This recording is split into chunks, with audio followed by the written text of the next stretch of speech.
নমস্কার সবাইকে। আজকে আমি ঘি বানালাম।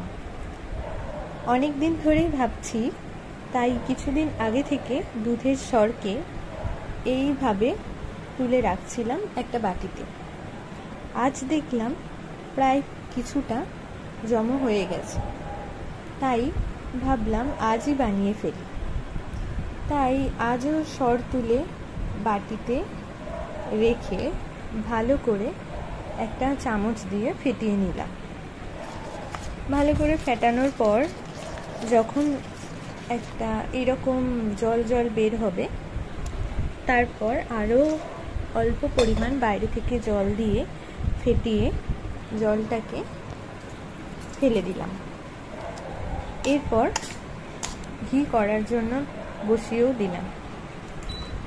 কিছুক্ষণ পর দেখতে পেলাম এরকম ঘি হতে শুরু করেছে।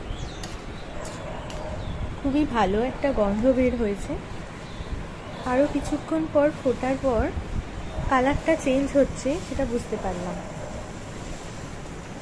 এরপর প্রায় 10-15 মিনিট ফোটার পর যখন এরকম ডার্ক ব্রাউন কালার হয়ে এসছে, তখনই বুঝলাম ঘিটা প্রায় রেডি। এরপর আমরা এটা বন্ধ করে একটা জায়গায় ঢেলে নিলাম। খুব ভালো লাগলো, তোমরাও করে দেখতে পারো, আশা করি ভালো লাগবে। ভালো লাগলে অবশ্যই একটা like, comment, share and subscribe করার অনুরোধ রইল। নমস্কার।